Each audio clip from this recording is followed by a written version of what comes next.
Are you looking to engage your donors more effectively and create deeper relationships with them? Well, you're in luck. This episode is sponsored by my friends at Instill, that's INSTIL, a holistic donor relationship management platform on a mission to revolutionize nonprofit technology. Together, we're hosting a free webinar to show you how to manage donor communications in the digital age using technology and social media. Our goal is to build long-term donor loyalty in a short-term world. Learn more at jcsocialmarketing.com/instill. That's jcsocialmarketing.com/INSTIL. See you then.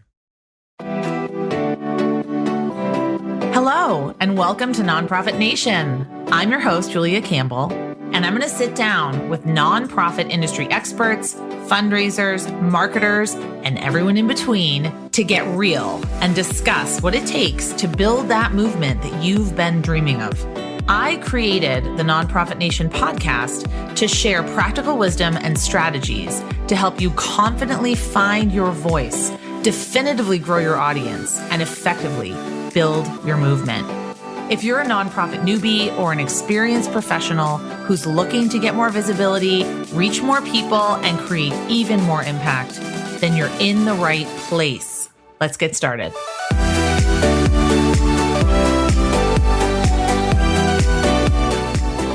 Hi, everyone. Welcome back to another episode of Nonprofit Nation. So excited to be here with you today. I'm your host, Julia Campbell. Today's topic is how nonprofits can leverage SEO, which is search engine optimization, for more visibility. And we're going to talk about SEO strategies and tips for how we can use this to get more website traffic, more visibility, more donors, some trends and some helpful updates that are happening in the space and what we need to know. And then really, how to focus our content and really adapt what we're doing to take advantage of all of this and to really maximize what we do. I have a very special guest, Katherine Ong. She is joining us today. She's the owner of WO Strategies LLC, which is a boutique organic traffic consultancy. And Katherine has run digital marketing for in-house and agency positions for over 18 years.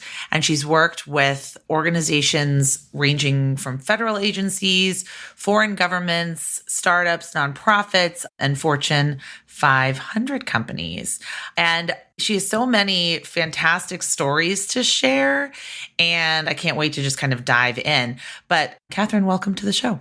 Oh, thanks for having me. I look forward to sharing some tips.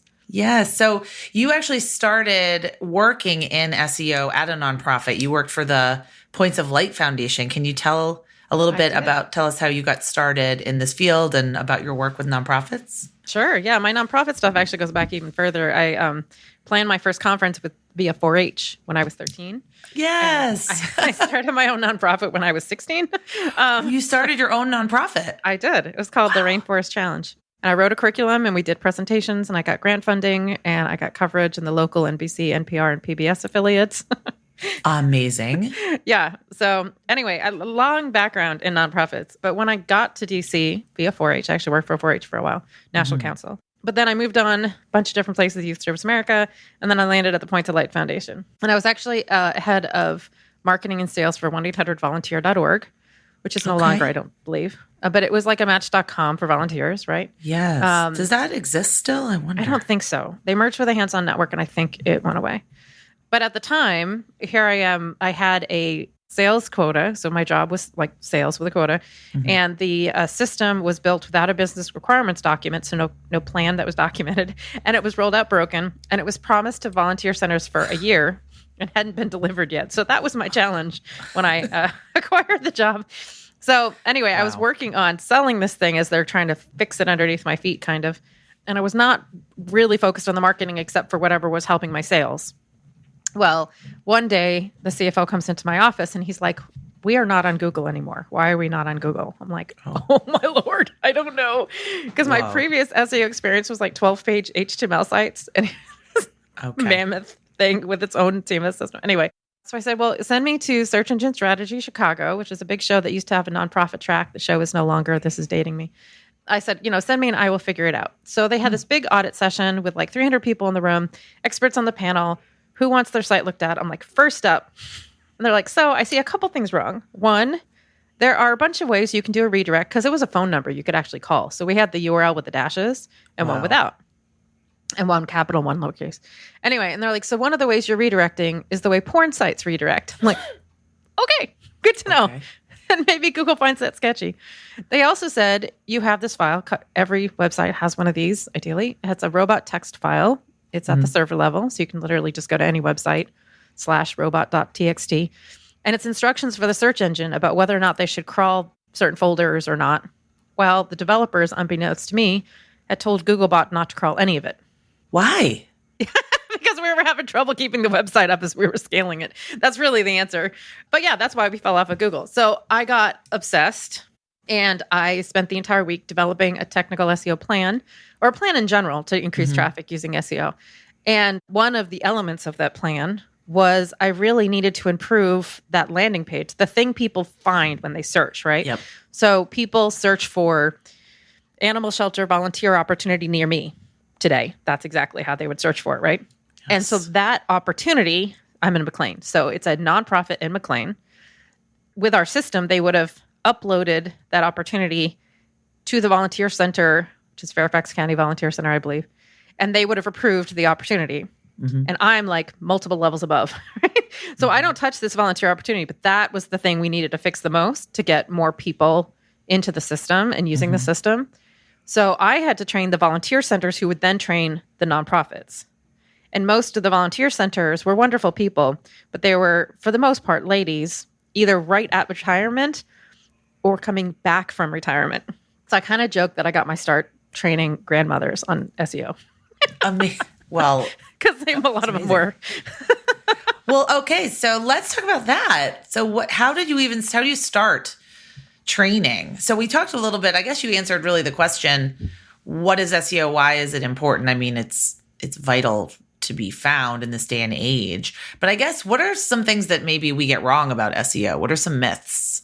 I think the biggest one is that every platform you interact with that has a search function is frankly a search engine. And so the world is a little bit more, there's more options to optimize for a search that I think a lot of people think about. So obviously in the US, Google is predominant as the major search engine, but the second largest search engine is YouTube globally. Yes. Right? And nonprofits completely ignore YouTube, or they just use it as file storage. And that's sad to me. It's just a missed opportunity. Because if you're going to put effort into creating a video, you might as well do it in a way that's going to be found from the beginning. But even just like Facebook has a search function. So all of them have search with an algorithm underneath it. So that's the other part that makes search optimization challenging, is that each one of these companies has a different algorithm that determines whether or not your content is going to be seen. And all of them use artificial intelligence and are personalized to the end user. So the biggest thing you need to know is to know a lot about your target audience, because it's going to be personalized to them. So you really have to know who you're talking to. You have to actually talk to them and figure out what words they use and that kind of thing. But then the other big thing, both in YouTube and Google, is that you are trying to be part of the mix, which would require Google to kick somebody out. So John Mueller, who's the Google guidance to SEOs, always says, why should you rank amongst what's already ranking? Right? So I think a lot of people write content in a vacuum and they don't actually look at what's currently ranking. Yeah. I know this for sure because I train a lot of people in this space. Now, it's tough because you use your browser. It's personalized to you. And incognito is only slightly better. But at the very least, you should try to spin up an incognito browser in Chrome, which in theory takes some of the personalization out, or use a tool, and then look to see what's already ranking. Because oftentimes you'd be surprised how much the search results have changed. A couple of things. One, they've changed from a bunch of website links. Now it's all sorts of stuff. It's news, it's video, it's clips from articles. Stuff, right? And so to appear there, you have to know, okay, well, most people click on the top part of search results. And if I want to click on the top half, I need to have that type of thing optimized because it might be an image, it might be a video. And that changes your strategy completely. Like if I want to rank for that, a web page is not going to work. So the most important thing, and actually this goes to a lot of what I teach my clients around digital marketing, is what you call user intent, or what's called user intent, I guess, for SEO purposes. Intent, yeah. But it's all about what is your audience actually searching for. And that brings me to something that I just talked to a client about the other day.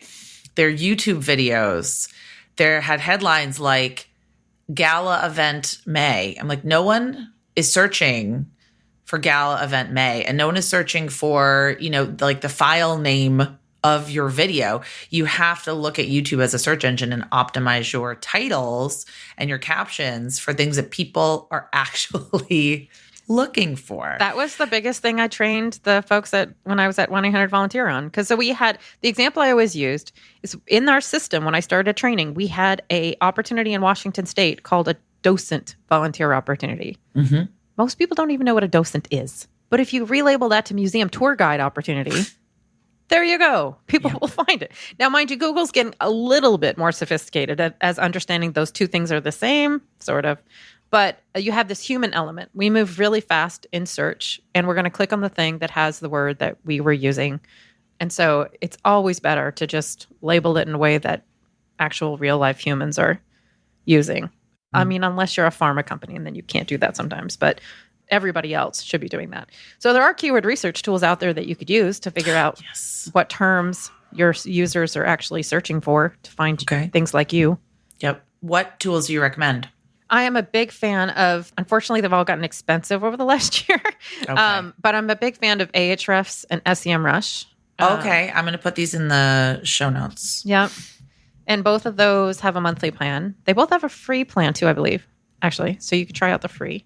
I'm not up to date on, because I have the paid plan, so I'm not up to date on what you get with free versus paid, but you could at least trial it on a free plan. What about like Google keyword search? Yeah, so that's years and years and years ago. They made that not useful for SEO. So what they do is they lump a bunch of terms together under the same search volume. So the data you're getting out of it is probably not going to be relevant at all. Oh, interesting. They have like basically no long tail terms in there, and then they lump things together in a way that you wouldn't expect. So not useful for SEO. And so for people that don't know, what is the long tail? Oh, that is so it's a book. It's actually based on a trend looking at Amazon way back in the early days.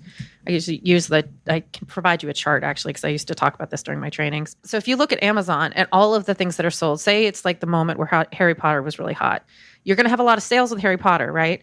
But in fact, Amazon is going to make all of their sales off of all the other variations of books out there, not just that Harry Potter book. That's the long tail. So the same thing applies to keywords. There could be a couple popular keywords, but those are very hard to rank for, if not maybe impossible. But there are all these longer variations where it's easier for you to rank. And when you look at all these keyword tools, if they have a 0, it actually means there's some volume, because it's a sort of like a ratio. It's not a definitive number of how many searches you're going to get. So if the term is in the tool whatsoever, that means there is some volume. It's just low. And you would be surprised how when you optimize for those longer tail terms, you rank for associated stuff too. So you'll get more volume than you would have expected. So if you started off being like, well, my term is 0, I'm going to write some well-rounded content about that thing. I'm only going to get 0. No, you'll get maybe 100 visitors a month or more. I love this because so many nonprofits, they try to put like a square peg in a round hole. They try to force what they want to rank on, or force what they want people to search for onto onto their website. And it really comes down to what are the terms that your audience is using and how are they trying to find you? And then also realizing you're probably not going to rank number 1 in like art museum in New York City, unless you're the Met, or, it's going to be very difficult. So what are some other things that can maybe set you apart? And what are some other things that your audience is searching on? So that's really interesting. So you are clearly a leader in driving website traffic to both governmental and nonprofit websites. In your bio, you wrote that you've had 3 websites crash due to too much traffic. So in one case, You worked on a campaign that drove 1.2 million visitors, up from 300,000, to the website ewg.org in 1 month. Can you tell us, give us some tips, like how you did that? How did you drive that much traffic? So they were working on this report. It's the first time anyone talked about how cell phones might cause brain cancer because of the radiation coming off the phones. And so nobody had previously talked about it at all. So it's not like I could go to a keyword research tool and have any clue what people are searching for. Nobody was searching for it because it hadn't been talked about. But I had a feeling that it was going to be really popular. And so instead of them doing their, let's just get up on the website, I said, let's slow down so we can have this whole promotion plan in place. So at EWG, I was very short-staffed. I got them to hire one person to handle email because, hello, that's your money. So one person doing nothing but fundraising email. And I had a part-time social media person, a developer, and a designer, and me. And I had 8 websites, and they all had blogs and social media and an ads. It was a lot. So I recruited 14 unpaid interns while I was there and trained them on SEO, some of which are doing SEO still today. So I deployed those interns to do a variety of things. One, we had a social media plan and a media page, right, where people could grab logos and other things off there. That's awesome. We also had the AdWords grant was pivoted, so it was set up for this campaign and triggered when we turned it on. I also worked with the developers because there was a database behind it. So there was a database. This is what I love to do, and I did this at Points Light too. There's a book out there, I think it's called Programmatic SEO. So it's talking about how to dynamically optimize your database-driven content for search.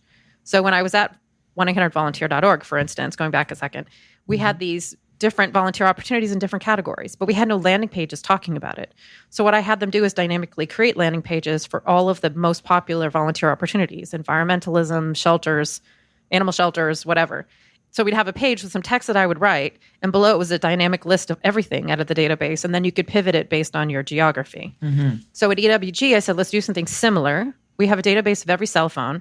So let's make sure that there's a landing page per cell phone, every single one.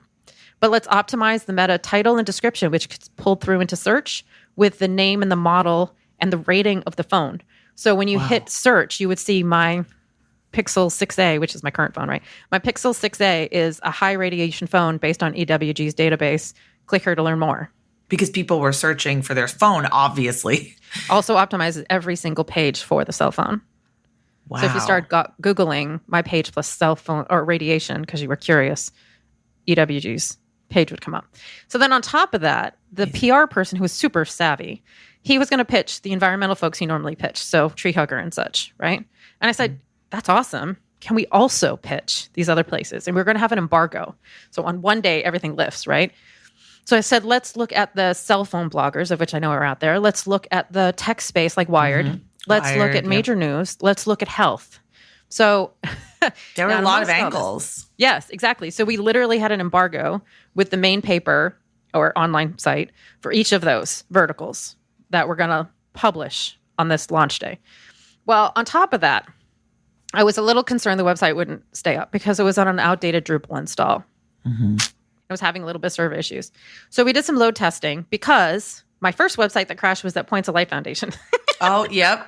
Okay, so... And then they said, we're not even going to have it be searched by Google anymore. Yeah. So, anyway, so at the Points... Well, it's actually, that was after that. So at the Points of Light Foundation, somebody else who was there was like, let's be on Extreme Home Makeover and not tell the 1-800-volunteer.org team. Jeez.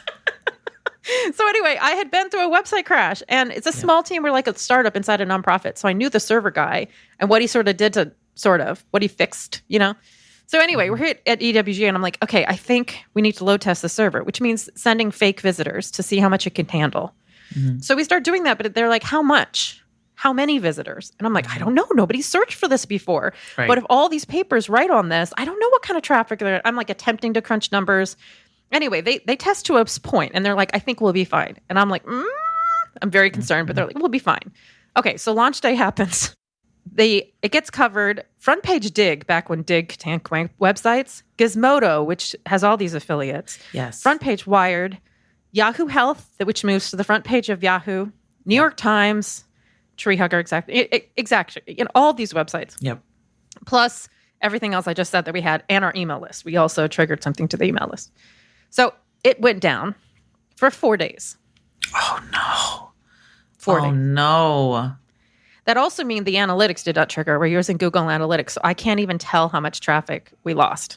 And they don't know how to fix it. So here's the funniest part of the story. So I said, well, I think I know a guy who can fix it. So I call around to my past colleagues at Points of Light. I get the cell phone number of the guy who helped fix the Points of Lights, Anyway, I call this guy. He's on vacation with his family in a boat in Alaska. And he ends up taking my call. Wow. And sorts it out with my server folks. Oh, it's so scary when a website goes down. Isn't that amazing? So That's anyway, pretty incredible. Eventually they figure it out. But it's really hard to get a site up if you haven't planned for it when it keeps getting pummeled by traffic. Yep. So one of the things we ended up doing is back then Scribd was useful. It's not as much anymore. But we put the report on Scribd, which was free. So people could at least read the report. And then we were on social and some other places that weren't our website, right? But yeah, so we still got 1.2 million visitors with it being down for the first 4 days post-launch. And Yahoo called us and said, I'm sorry, we're going to have to pull your story because you can't keep your website up. Because they're getting complaints. Just makes you cry. Oh, no. So the moral of the story is be prepared in the event of getting some major traffic or a major, you're going to have a major launch. a major story, a major launch, or, be as prepared as possible. You could not have been prepared for that.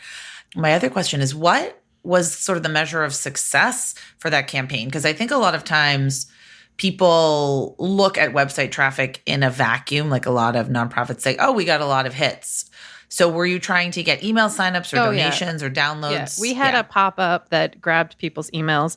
And perfect. I think we got 200,000 new donors on our list. That's amazing. Exactly. So that's another thing is, for anyone listening, just simply trying to drive website traffic without not 200,000. Yeah, call to action is not very effective. No, yeah, we definitely tested a pop-up to grab people's emails. Let's move over to Google Ad Grants. That's something I know that a lot of my clients either are exploring or use. In your experience, what makes a really successful Google ad when you're using ad grants? It's so tough. So part of what I did at EWG is actually find someone to just manage the entire thing for me. Yes, partially because, that's what I usually tell my clients. Just get someone to manage it. Yes. And partially it's just because you can't be in that many places. Also, it has its own cadence of changing. And you can't stay on top of all of the changes across all the platforms. It's just not possible. Right. So I've been focused on organic search for 18 years. So I'm not up to date on the latest with the changes in the ad grants. I know it's gotten harder to run for nonprofits based on the type of keywords you can bid on. But then also Google's made a whole other host of changes related to running the accounts that don't make folks happy who are currently running ad accounts for anybody, even on the not nonprofit side. Right. So, but the first tip is to find somebody. And so my tips around finding somebody, I don't remember how I found this person, but I ended up finding somebody who wanted to get experience for his resume in the digital marketing space. And that's who ran it for me. Wow. Pro bono. That's amazing. I mean, I think that's a really great tip for my listeners. Reach out. I don't know if Craigslist is still a thing. I used to find freelancers, and when I was a freelance grant writer, advertise my services on Craigslist or Upwork or things like that. There are a couple universities, I have a list somewhere, but there are a couple universities that have decent digital marketing programs. And those are students that have been trained in the program, right? And they might want some real world experience. So that might be a good place to get somebody to manage the ads grant. They used to have an ads challenge where they would actually have college students run ad grants. I don't think they do that anymore, but that's probably a good spot to get somebody that has some background. There's also obviously free online training, but yeah, somebody who really is desperate to get that experience on their resume would be a good option. And you said you focus on organic traffic, which of course is unpaid traffic, which I think a lot of my audience, I know that they're on very limited budgets, so they don't usually have an agency or anything to manage ads, or maybe they're not even dabbling with ads.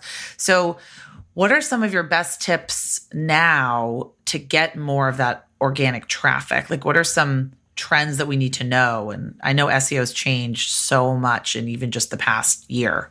Yeah, I mean, I think the biggest thing is what I was sort of hinting at is that you can't write in a vacuum. So you, incognito or via tool, you query the topic or keyword that you want to rank for. You look to see what's already ranking. I did this once and then you see the patterns and you create a writing plan based on the patterns. And the patterns could be a wide variety of things. They are how long things are, whether or not they have images or graphics or video embeds, what the subtopics are they're covering, what their unique pivot to the topic might be. But then when I was covering this one senior living, I think it was like a senior living center in Atlanta, I noticed that all of the top ranking websites had an option for you to increase the font size. Okay. Which makes a lot of sense. Yes. But anyway, that you wouldn't see that in a tool. None of the tools tell you if it has like a font size increasing thing, which is why I usually, I usually recommend people do it the old school way. Now, there are tools out there that you can pay for very low monthly fee that use machine learning. They basically do what I just said, but via like their software systems to give you a content brief. So I can certainly give you a link to a couple of those options if you want to do that. So if you're short-staffed, for my bigger nonprofits that have to actually optimize content with somewhat of a cadence, I kind of recommend that. That's kind of their alternative to doing the home-driven way of looking at all the things. I definitely want those tools if you want to send them to me. How much does social media affect SEO? Yeah, so for the most part, it doesn't, except for two things. One, Google has a knowledge graph that it's been using in search for a long time. So Ray Kurzweil, who is the premier expert on artificial intelligence, has been part of Google in developing Google Brain for a long time, like 10 years now. Anyway, he's been at Google for a long time, and he was trying to develop Google into a brain. And so part of that is building this understanding of a knowledge graph and artificial intelligence so they know how topics intersect and connect with each other. So they know that Katherine, is part of this organization, WO Strategies, and I used to work at Ketchum, which is a PR agency. See how the nouns all interconnect? And so the properties you have online also build an understanding of how Google sees your brand. I usually recommend people use this schema markup called same as, but at the very least on your website, you should just check the list and make sure you link to all your social properties. So part of that ecosystem is also Wikipedia. If you happen to have some Wikipedia stuff going on or Wikidata, YouTube's definitely a part of this ecosystem. So is a couple other places. Depending on your industry, there's a couple website and databases that Google uses as part of its knowledge graph. So there's that part. So just understanding who you are as a brand and making sure all those things interconnect. So you link from your profile to your website to your profile, basically. But then the other thing is that the second largest search engine is YouTube. So if anybody's going to be doing, I know videos are hard to create, but if anybody's going to put effort into social media, you get more bang from your buck from video than you do for anything else. So 95% of the videos pulled through into Google search are YouTube videos, unless you're somebody like Fisheries Division of NOAA, who I've worked with, who has something else getting pulled through. But otherwise, it's basically YouTube. So if you're going back to this, I want to appear for X topic, and videos are appearing, you need a YouTube video to appear in that slot in search in Google, right? And it comes Google, from, of course, loves YouTube because they of course, own it. right? And it comes from a somewhat high-performing, well-optimized YouTube channel. So I personally think that you're going to get more bang for your buck by putting your search brain on and applying some of that to YouTube. Realizing that YouTube is both a search engine and it has a huge recommendation engine. So all you need to know about YouTube really is that YouTube wants to keep people on YouTube so they waste their entire afternoon and never leave YouTube. Oh, yeah. So just make sure your videos link to another video or they're in a playlist, and that you as a video on your channel encourage people to waste their afternoon. And it can be going from your video to another video on YouTube. That counts. But as long as you get people to watch to the end, go to the next video, waste their afternoon, that's how you become high performing on YouTube in a nutshell. So anyway, I would recommend those two. But I realize there's other platforms out there. The problem is the organic reach of all those platforms is like nil without paid. That's true. That's very true. I mean, Except that's maybe just going... Pinterest has more organic. Pinterest. But most of them are... Because Pinterest is also kind of a search engine. Exactly. Yes. I don't go to Pinterest to like find out what my mom is doing, my so friends. it won't work for everybody, obviously. I go to Pinterest to look at pretty things. Yeah. So what I see a lot of folks doing is overextending their social reach. Because I was a VP of social media at Ketchum for a while, so I've worked on social campaigns. And most people are they don't realize how much their message is not being seen because of the personalization. And they have too many channels to manage. And maybe their target audience is not even on all those channels. Right. And currently, you need paid promotion to really be seen on pretty much all of them. I totally agree. Yeah. And I teach social media to my clients, and the snake oil we were sold around it, like, oh, you're going to be able to reach all of your fans and followers. And okay, maybe 10 years ago, but Not Certainly so much not now. today. I mean, if anything, people who have a Google My Business profile are sleeping on it. So that's the profile you get for the maps listing in Google search. There are posts That is there that appear so in Google important. search. I can't even tell you. So anyone listening, if you have a physical location you're driving people to, like I've worked with historical societies and libraries and museums and camps, you absolutely need to optimize that Google profile because that is what comes up. And that is really the only thing people are going to look at. Yeah. I'm and not you can going put to promotions try to go there. down 5 links. Yep. So those are the places I encourage people to focus because unfortunately, Facebook just doesn't have the reach. No, the side note being, if you have a community that's very active in a group on Facebook, that might be worth you legitimately lurking in. Like if you can join because you have the same condition and seeing what's going on. I was in one for FODMAP issues, for instance, and the head of the FODMAP diet coordinated with, I'm just giving you an example of how you could legitimately communicate with these groups. So the group was run by volunteers who also have the same diet issues. And the head of the diet really wanted to use the groups to promote new stuff that they're rolling out in the app and some other things. So they coordinated with the admins to do live Q&As. So that's a legitimate way of like getting yourself into these groups where people are very active. That's a really great idea. Another question, do blogs matter on a website? Like to drive, like if you have a blog or a news or announcements page on your website, should you be updating that? I think everybody who has a website should have an ability to create fresh content because you don't know when you're going to need to create fresh content. For most people, that is a blog. The benefit of a blog is it has a pinging system in it where it pings the search engine when a new thing gets published. So there's kind of that native piece that's cool. Otherwise, it functions similar to like a landing page that you would create for Google search. So all the things I talked about, like creating content that's directed toward what people are searching for. So I'll give you one example of a blog post related to this. So when I worked on the campaign for healthit.gov, they were trying to promote electronic health records, EHRs. When we started, the software had already been out there for a while. They call themselves electronic medical records because that's what they are. A health record is a bunch of medical records stuck together. Okay, so there's sort of two different terms. But all the volume was EMR. Nobody was searching EHR. It was brand new. Nobody was searching for it. So I spent months trying to convince the vets. I eventually convinced them that in order to educate people about the difference of these two terms and using the correct term, we actually had to go out there and use the term they didn't like. So we created a blog post, EMR versus EHR. What is the difference? That was their top ranking blog post for years. And throughout the campaign with the other stuff we were doing as well, we were able to change the search volume so that EHR had more search volume than EMR. But you have to use the term people are using. You have to start where they're coming from. Again, unless you're FDA regulated, then you can't use these tips. Yep. Oh, that is such a great example. Use the terms that people are using. But I love that you created a blog post that's actually informative and helpful. Yep. I find that so often when nonprofits think of blogging, they're thinking of like clickbait titles, this really poorly written content. Like they're not understanding that they have such a knowledge base and so much knowledge and information and resources to share that can be evergreen. A blog doesn't have to be what you're doing today. It should be content that people are searching for, forever and ever and ever. I'm thinking of my number one blog post is how to thank event sponsors on social media. That is my number one. And I update it frequently because it gets a lot of traffic, but I wrote that probably 5 years ago, So, because that's what people are thinking about. How do we thank event sponsors? Yeah, and you don't have to come up with this out of your thin air. That one came from keyword research. I did some keyword research on EMR and EHR, and one of the terms was EMR versus EHR. That's literally one of the keyword terms people were putting into Google. So that's where the blog post came from. It's not super rocket science.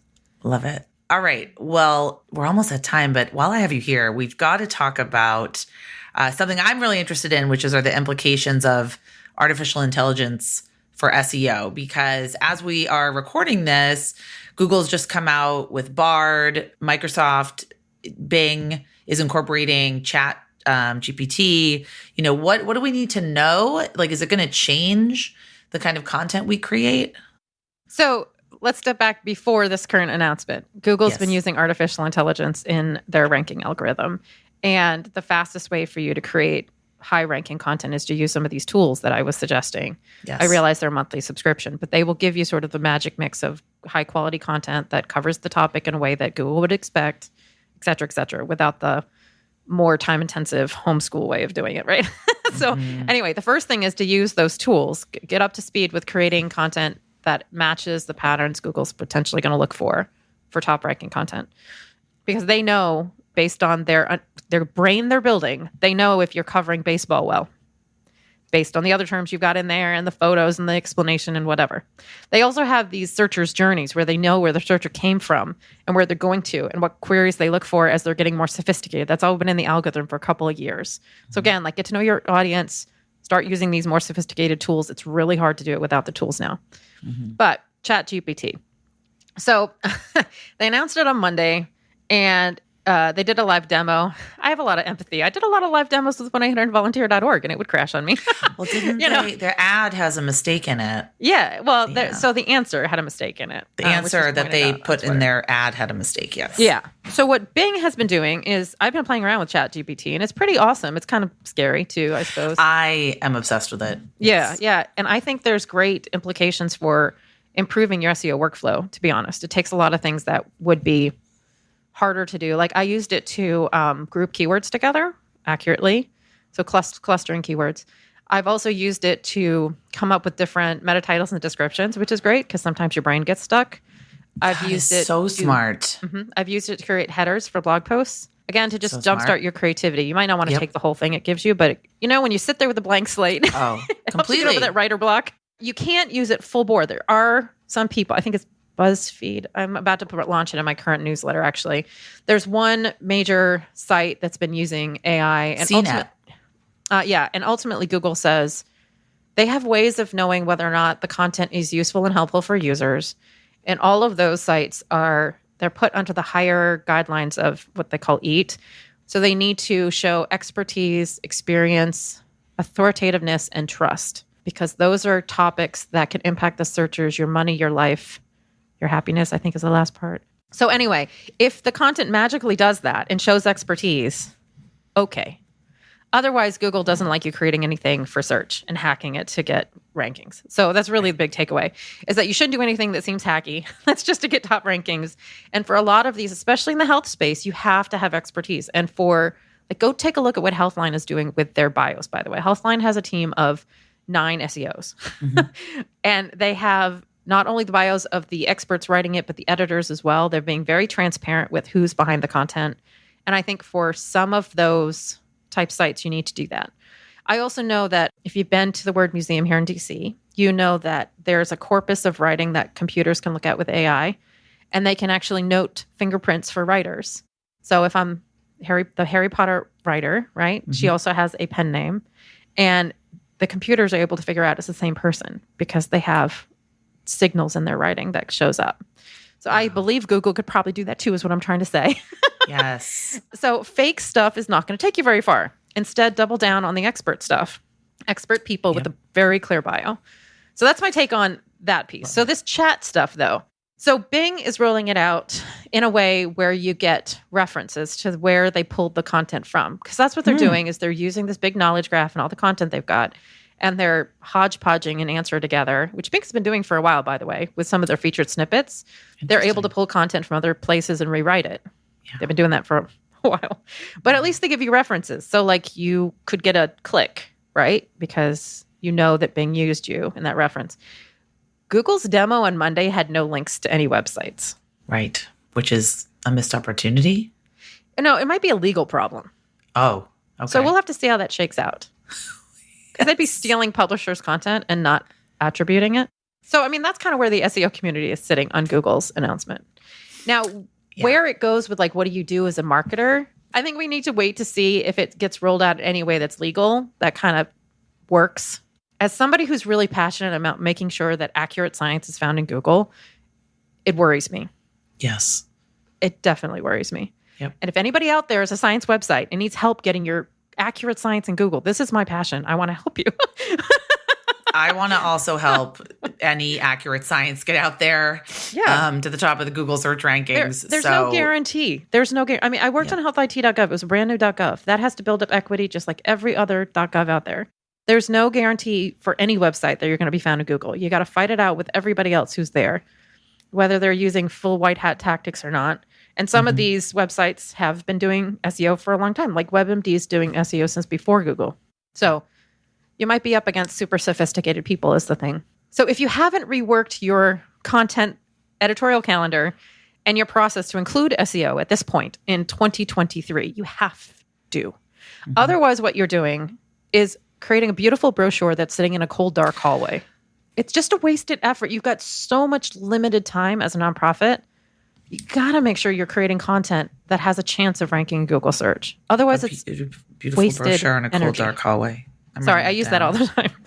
No, it's the most accurate and evocative statement that I think I've heard around SEO. And part of the other thing we haven't talked about is that if you're a smaller, because I work with the big guys that have, National Academy of Sciences, 150 million backlinks. So like big folks that have already been promoted well. But if you're a small shop, smaller nonprofit, the promotion piece is a part of it. So Google needs to know that you've gotten good signals. Part of the reason why the EWG website snowballed is that everyone started linking to it. Now, mind you, that's a freshness piece of the Google algorithm because Google's like, whoa, what's going on here? And they can see that everyone's talking about it. And it starts this wonderful snowball. And if you can ever capitalize on that with anything you're ever doing, do that. Yes. But, the promotion bit is part of it. So if you're a smaller website, Google won't even come and see what new content you've got very frequently. The other thing everybody needs to know, this is the other reason why you need to rework your content strategy now if you're in 2023, is that over the last 2 years or so, we've been noticing that both Google and Bing will determine whether or not you're even worth crawling to put the content into Google or Bing, into their database. That's so scary. Bing will actually not even bother potentially crawling your website to even stick it in the index. So we're seeing a lot of websites having trouble getting content into the index. And for some of these big journals that have migrated, mind you, it's older content, but it's good science content. And we even noticed how long it took for Google to find that same content and put it back in the index. So it could even start ranking. And you wouldn't know that until you look. But I bet you some of your content's not even in Google, not even in the database to even start having a chance to rank. So the key is to be proactive, to start exploring some tools that could professionalize your SEO and rework your content strategy with a focus on, can you be found, with a focus on search. So it sounds like a lot of things that I teach, not doing social media just for the joy and fun of it, not just splashing out promotions and not creating a website that is a beautiful brochure in a cold, dark hallway. Also, make sure, because this is timely, make sure you have migrated or implemented GA4 if you're going to stay on Google. So your Google data is going to Analytics. stop. Your data is going to stop tracking in July, and it will all be deleted in October. So you have to export your current data, and you have to actually implement GA4, which is radically different than Universal Analytics. And many of you might just decide to pay for a different tool and leave Google altogether. But if you haven't done that, that is urgent right now. Otherwise, you won't know if any of this is working. This will definitely be released before July. So I'm going to put all of the links in the show notes, but this leads me to my last question. I mean, where can people find you, work with you, learn more about you, Katherine? There's going to be so many questions. You're going to get so many inquiries. So you can find me on LinkedIn. I'm Katherine Wattier on LinkedIn, I believe. I'm on Twitter because all the SEO community is still there. So it's KWATIER on Twitter. Yeah. I hope it stays up. I don't know. It's been having lots of trouble recently. And then wostrategies.com. I also have 2 podcasts. I have a Alexa Flash Briefing SEO Tips podcast, which has been very quiet during the pandemic, unfortunately, because I've run out of capacity. But there's really great evergreen tips that are still there in audio form and as blog posts actually on the site. And then I have another podcast looking at the soft skills so you can sell through your digital marketing strategy, because the people part is usually the hardest part of digital marketing and people don't talk about it enough. So it's called Digital Marketing Victories, and that's like a monthly podcast. Oh, fantastic. Wow. Well, everyone, check it out. I will put all the links in the show notes. Connect with Katherine on LinkedIn and check out those podcasts wherever you're listening to this podcast. Thank you so much for being here, Katherine. It was such a wealth. I was taking like frantic notes the whole time. Thank you. Thanks for having me on the show. It was fun to chat.